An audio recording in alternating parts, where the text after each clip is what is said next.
Hello good morning नमस्कार आदाब। एक बार फिर से आप सबका स्वागत है वाईफाई स्टडी स्टूडियोज चैनल पे which is a part of Unacademy. चलिए अच्छा शुरुआत करेंगे 5 बजे के सेशन की। जैसा कि आपको पता है कि 5 बजे आपका रिविजन टाइम होता है।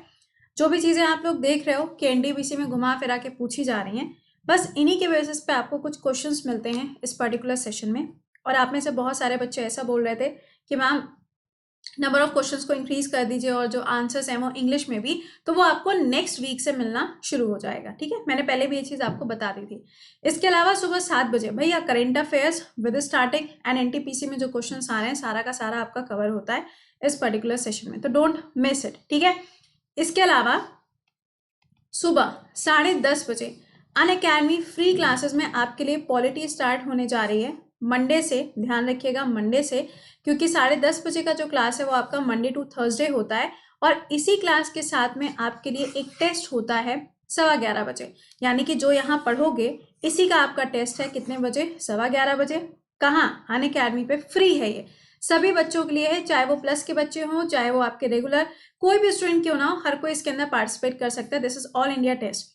इसमें अगर आप यहाँ पे फर्स्ट प्राइज जीतते हो तो आपको 2000 रुपीज एंड इस तरीके से आपको वाउचर्स भी मिलेंगे। तो प्लीज इसको मिस मत किया करो। अब तो पॉलिटी आ गया भाई, पॉलिटी में तो तुम लोग को महारत हासिल है ना, तो क्लास को मिस मत करना। इसके अलावा आपको बता दें आज सैटरडे है, तो आज आपका जो स्पेशल क्लास होता है वो आज तो नहीं होगा ना, क्योंकि सैटरडे है। तो मंडे टू फ्राइडे आपका जो नेक्स्ट वीक का शेड्यूल है वो हम आपको टेलीग्राम पे शेयर कर देंगे, आप उसको एक बार से चेक कर सकते हो। और हाँ, कल संडे है तो आपका 7 से 8 जैसे यूट्यूब पे क्लास होता है रेगुलर वैसा रहेगा, और 8 से 9 कल आपका स्पेशल क्लास रहेगा। ठीक है, चलिए शुरुआत करेंगे क्वेश्चंस की। भाई प्लीज एक बार से सेशन को लाइक और शेयर जरूर मार देना। पहला सवाल, where is the national defence academy is located? बताओ भाई, इसका आंसर क्या बनेगा? पूना के अंदर है। अब सुनो यहाँ पे, पुणे के अंदर आपको क्या मिलेगा? सीरम इंस्टीट्यूट, जिसके हेड कौन हो जाएंगे? पुणे वाला अंकल हैं। पुणे वाले अंकल को कौन सा वाला अवार्ड मिला था? एशिया वाला अवार्ड मिला था। बहुत बढ़िया। अब सुनो क्या, कोविडशील्ड ये जो वैक्सीन है आप देख रहे हो, जैसे कि मालदीव्स है, बांग्लादेश है या भूटान है, इन कंट्रीज को इंडिया क्या कर रहा है? एक्सपोर्ट कर रहा है ना ये। तो आपसे पूछ सकते हैं कि कौन सी कंपनी बना रही है, तो आप सिंपली बोलोगे कि सीरम बना रही है यहाँ पे। ठीक है, अगला सुनो, डिफेंस एकेडमी है, तो डिफेंस में अगर आपसे पूछा जाए कि सीडीएस कौन है तो आप बोलेंगे विपिन रावत जी हैं। अगर पूछा जाए अच्छा बताओ आर्मी चीफ कौन है, आप बोलोगे मनोज मुकुंद जी। अगर एयरफोर्स के चीफ पूछे जाएंगे तो कौन हो जाएंगे? आर के भदौरिया जी। और अगर आपसे नेवल चीफ पूछे जाएंगे तो कौन होंगे यहाँ पे? करमवीर सिंह जी। ठीक है, ये सब बहुत छोटी छोटी सी चीजें, आप रेगुलर 7 बजे के क्लास में आओगे तो ये सब आपको बहुत आसान लगेगा। ठीक है, अगला देखो। अच्छा हाँ, आप में से कुछ बच्चे बोल रहे थे कि मैम स्पोर्ट्स वाला सेक्शन करा दो, तो मैंने कल 7 बजे के क्लास में आपको करा दिया, एक बार से चेक कर लेना। ऑलराइट, चलिए अच्छा बताइए, which country has won the world cup 2010? देखो फुटबॉल वर्ल्ड कप की बात हो रही है, तो आंसर क्या है? स्पेन। हर 4 साल पे ये होता है। आपके लिए जो सबसे ज्यादा क्वेश्चन बन रहा है वो 2018 से पूछा जा रहा है कि 2018 में इसका आयोजन कहाँ हुआ? रशिया के अंदर। कौन सी कंट्री जीती? फ्रांस जीती। किसको हराया? क्रोएशिया को हराया। तो ये सब मालूम होना चाहिए, है ना। और अगला वाला जो होगा फीफा आपका 2022 में, वो कहाँ पर है? दोहा के अंदर होगा, जो कि कतर की कैपिटल है। और फिर याद रखना कि इसके 4 साल बाद यूएसए, कनाडा और मैक्सिको, ये तीनों कंट्रीज मिलकर इसका आयोजन करेंगी। अगला सवाल बताइए, by which name was India या Indo China agreement sign in 1954? 1954 में एक समझौता हुआ था जिसे हम क्या कहते हैं? पंचशील के नाम से जानते हैं। कुछ याद आया? इंडिया और नेपाल के बीच में भी पंचशील जो है उसको साइन किया गया था, और इंडिया और चाइना के बीच में भी पंचशील है। इंडिया म्यांमार देखोगे तो भी आपको ये एग्रीमेंट मिलेगा। ठीक, अच्छा सुनो, इसमें ना 5 बातें बोली जाती हैं। आपने गुजराल जी का नाम सुना होगा, है ना, हिस्ट्री के अंदर गुजराल जी का नाम सुना होगा, तो इसको गुजराल डॉक्ट्राइन भी बोला जाता है। समझ में आ गई बात? तो कभी कोई अगर कह दे गुजराल डॉक्ट्राइन तो कंफ्यूज मत होना, इसमें 5 बातें बोली गई हैं। जैसे कि मान लो किसी कंट्री का कोई इंटरनल मैटर है, तो बाहर वाला कोई भी देश उसके अंदर इंटरफेयर नहीं करेगा। हर एक कंट्री की जो प्रॉस्पेरिटी है, जो उनकी कल्चर है, उसकी रिस्पेक्ट करनी चाहिए। तो ये सब बातें इसके अंदर लिखी हुई हैं। ओके, अच्छा सुनो, इंडिया और चाइना के बीच में जो अरुणाचल वाला एरिया है, वहां पे जो डिवाइडिंग लाइन है उसे हम क्या कहते हैं? मैकमोहन लाइन के नाम से जानते हैं। अगला, who is the author of Panchatantra? अरे बचपन से पढ़ते आ रहे हैं भाई साहब, गलत तो नहीं करना। विष्णु शर्मा इसका करेक्ट आंसर बनेगा, प्रेमचंद मत मार्क कर देना। अगला, which is the upper house? पता है बचपन में बड़ा कन्फ्यूजन हुआ करता था, याद ही नहीं होते थे। एक है अपर हाउस, एक है लोअर हाउस, याद ही नहीं होता। अभी भी कन्फ्यूजन हो जाता है कई बार, सच्चाई से बताएं, मजाक नहीं है ये। सुनो, ये है राज्यसभा, ठीक है, और ये क्या है, लोकसभा। देखो भाई मैंने तो कैसे याद कर पाया अपने जीवन में L for lower, L for Lok Sabha, simple है, ऐसे ही याद कर लो, याद हो जाएगा। अगर आपसे पूछा जाए पार्लियामेंट जो है वो कौन कौन सी चीज़ों को मिला के बनता है, तो लोकसभा, राज्यसभा और राष्ट्रपति। पार्लियामेंट के लिए आर्टिकल नंबर कितना है, 79 है। राज्यसभा के लिए आर्टिकल नंबर 80 है, लोकसभा के लिए 81 है, प्रेसिडेंट के लिए 52 है। और हाँ ये ध्यान रखना, ये छुटकू पुटकू जो टॉपिक्स है ना आपको पढ़ाएंगे 10:30 बजे के क्लास में, और उन्हीं के बेसिस पे भैया टेस्ट भी होगा, समझ रहे हो। मतलब पॉलिटी का टेस्ट स्टार्ट होने जा रहा है कितने बजे, 10:30 बजे।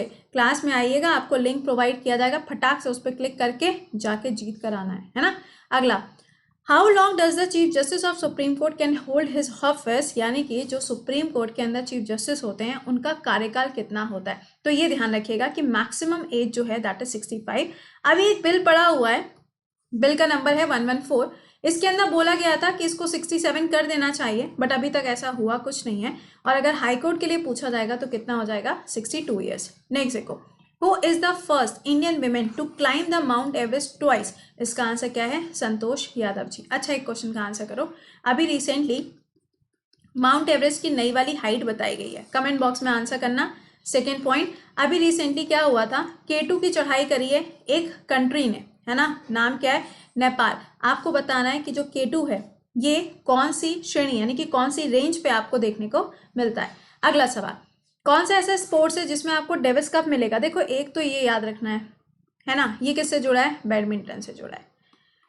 अब आया डेविस कप, अब डेविस कप किससे जुड़ा है, टेनिस के साथ में ये जुड़ा है। अब देखो इसमें क्या आ रहा है, जैसे कि यूएस ओपन आ रहा है, आपका ऑस्ट्रेलियन ओपन पूछा जा रहा है, या आपका फ्रेंच ओपन। विंबलडन तो पूछेगा नहीं क्योंकि ये तो इस बार हुआ ही नहीं था। इन चारों को मिला के क्या कहते हैं, ग्रैंड स्लैम बोला जाता है।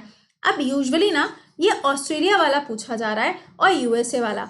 आप मुझे दोनों के आंसर बताओगे, विमेन वाला किसने जीता और मेन वाला किसने जीता। मैं नहीं बताऊंगी, मैं 1000 बार बता चुकी हूँ। Now it's your turn.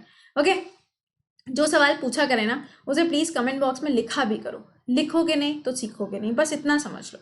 अगला सवाल, who is the first Indian women to climb Mount Everest. देखो वो था ट्वाइस, ये है पहली बार, तो आंसर क्या हो जाएगा, बचेंद्री पाल।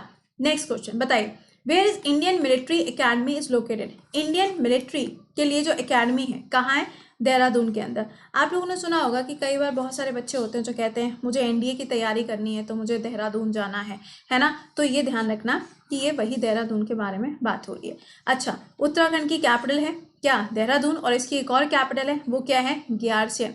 और अगर कोई कहता है लाल बहादुर शास्त्री एकेडमी, जिसे हम लबासना के नाम से जानते हैं, यानी कि यूपीएससी की ट्रेनिंग करनी है तो वहां जाना है, मसूरी के अंदर। ठीक है, चलो नेक्स्ट बताओ, करेंसी ऑफ जापान।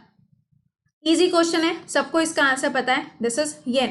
कैपिटल पूछी जाएगी, टोक्यो हो जाएगी। यहाँ पे भी प्रेजेंट टाइम में पीएम कौन बनाए गए, सुगा अंकल बनाए गए। और इंडिया के साथ में इन्होंने 5G टेक्नोलॉजी के लिए भी अभी हाल ही में टाई अप किया है। टोक्यो के अंदर समर ओलंपिक्स, मुझे उम्मीद है कि अब आपको ये सब चीज़ें याद हो गई होंगी। उम्मीद हम करेंगे, बिल्कुल उम्मीद करेंगे भाई, तुम लोगों से उम्मीद नहीं करेंगे तो वे कैसे करेंगे, है ना।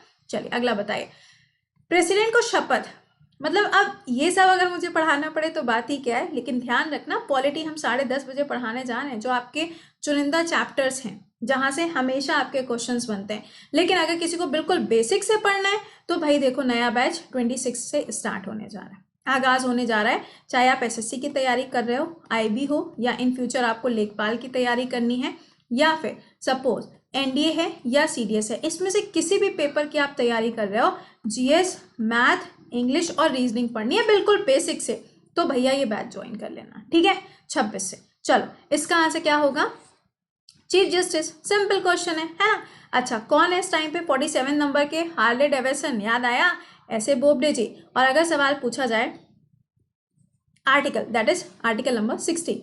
अगला, नासिक कौन सी नदी के किनारे पर है, इसका आंसर क्या होगा, गोदावरी के किनारे आपको इसकी लोकेशन मिलती है। अच्छा, गोदावरी का जो ओरिजिन होता है ये ध्यान रखना, नासिक में होता है, त्रिम्बक प्लेट्यू है, त्रिम्बक नाम का पठार है, वहां से इसका ओरिजिन होता है, सिंपल सी बात है, राइट। अगला सुनो, पाइलोरिया डिजीज, ये हमारी बॉडी के कौन से हिस्से को इफेक्ट करती है, जैसे कि होता है ना, कहते हैं आपके पेस्ट में नमक है, समथिंग समथिंग ऐसे चीज़ें होती है ना। तो बस बच्चा ये आपको किसको इफेक्ट करेगा, हमारे टीथ को इफेक्ट करता है या फिर हमारे जो मसूड़े होते हैं उनको इफेक्ट करता है। अगला, कौन सा ऐसा स्टेट है जहाँ पे शुगर केन आपको सबसे ज़्यादा मिलता है। तो भाई देखो, प्रोडक्शन पूछा है ना, आपसे शुगर का प्रोडक्शन नहीं पूछा है बल्कि शुगर केन पूछा है। तो आप आंसर क्या करोगे, यूपी करोगे। अगर आपसे पूछा जाता है वीट तो भी आप यूपी बोलोगे, but point to be noted, अगर आपसे क्वेश्चन के अंदर ऑप्शन में एमपी दिया है, यूपी नहीं दिया है, तो आप एमपी मार्क करोगे, क्योंकि नए वाले डेटा के हिसाब से एमपी है लेकिन सेंसस के हिसाब से यूपी है। दोनों साथ में दिए होंगे तो भी आप यूपी मार्क करके आएंगे। मुझे पता था दिमाग में ये आ जाता है इतनी देर में तुम लोग के। तुम लोग को इतने अच्छे तरीके से जान गए ना, क्या बताएं। अगला बताओ, हु रोट रामायण। अरे भैया आंसर करो, इसका क्या बनेगा, वाल्मीकि जी के द्वारा इसको लिखा गया। ये लो, शेख हसीना जुल्फों वाली। आंसर क्या बनेगा यहाँ पे, सिंपल है यार, देखो कैपिटल है ना, करेंसी सबको पता है। और अभी आपने देखा था कि वो एक फेस्टिवल हुआ था पतंगबाजी वाला, जरा उस फेस्टिवल का नाम मुझे आप बताएंगे कमेंट बॉक्स में कि अभी हाल ही में बांग्लादेश में कौन सा फेस्टिवल था। अगला, what year did Nobel prize begin, यानी कि जो नोबल प्राइज 6 कैटेगरीज में दिए जाते हैं एक एकेडमी के द्वारा, जिसमें से पीस वाला जो है वो कहाँ से जाता है, ओस्लो से जाता है। अब पूछा जा रहा है ये बताओ कि कब से शुरू हुआ, तो 1901 से। नोबल के ऊपर मैंने पूरा एक क्लास बनाया हुआ है, पिछली बार किसको मिला था, इस बार किसको मिला है, विद ट्रिक बनाया हुआ है।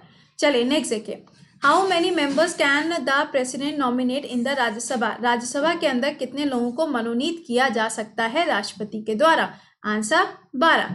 आप मुझे बताओ, अच्छा चलो हम ये बता देते हैं। आर्ट है, सोशल वर्क है ना, सोशल वर्क होता है, इसके अलावा लिटरेचर होता है। अब आधे सोच रहे होंगे मैम इसमें स्पोर्ट्स भी तो होता है ना, स्पोर्ट्स नहीं होता है इसमें, क्या होता है, साइंस होता है। ये याद रखना, ये आपके 4 फील्ड होंगे किसके लिए, राज्यसभा के अंदर मेंबर चुनने के लिए। अभी रिसेंटली इनको चुना गया था, क्या नाम है, रंजन गोगोई जी को चुना गया था सोशल वर्क की कैटेगरी में से। अगला, who was a captain of the team जब वर्ल्ड कप जीता था हमने, दैट वॉज कपिल देव। और अभी जब जीता था, यार अभी कहना थोड़ा सा लेट हो गया, दैट इज 2011 में, तो धोनी थे और कौन होंगे, राइट। चलो अच्छा, तो अब ये हम लोगों ने क्वेश्चन डिस्कस कर लिए। अभी आपसे 7 बजे मिलेंगे, फिर 10:30 बजे मुलाकात होगी टेस्ट वाले में, जहां पॉलिटी के साथ में आपका टेस्ट होगा और आपको प्राइज भी मिलेगा। और उसके बाद में दोपहर में 2 बजे, ठीक। ये 3 क्लासेस और ये 5 बजे वाला क्लास, चलते फिरते कभी भी देख लिया करो।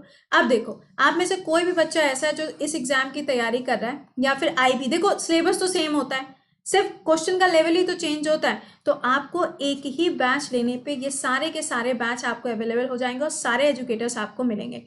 इसका प्राइस जो है ये इंक्रीज होने जा रहा है 25 से। इस बैच को ज्वाइन करने के लिए क्या करना है, आपको अनअकैडमी पे जाना है, गोल सेलेक्ट करना है SSC, और वहाँ पे आपको बैच मिल जाएगा। कोड क्या लगाओगे, कृति 10, ठीक है। कैपिटल में लिखना, स्पेस नहीं है दोनों के बीच में, और इसको यूज़ करके आप बैच को ज्वाइन कर सकते हो। अभी इसका अमाउंट कितना है, 5400। ये कब तक है, इसके बाद में इंक्रीज होगा, ठीक है। चलो मिलते हैं फिर आप लोगों से, टिल देन खुश रहिए, मुस्कुराते रहिए, और भी मुलाकात करेंगे 7 बजे के सेशन में। Bye bye and take care.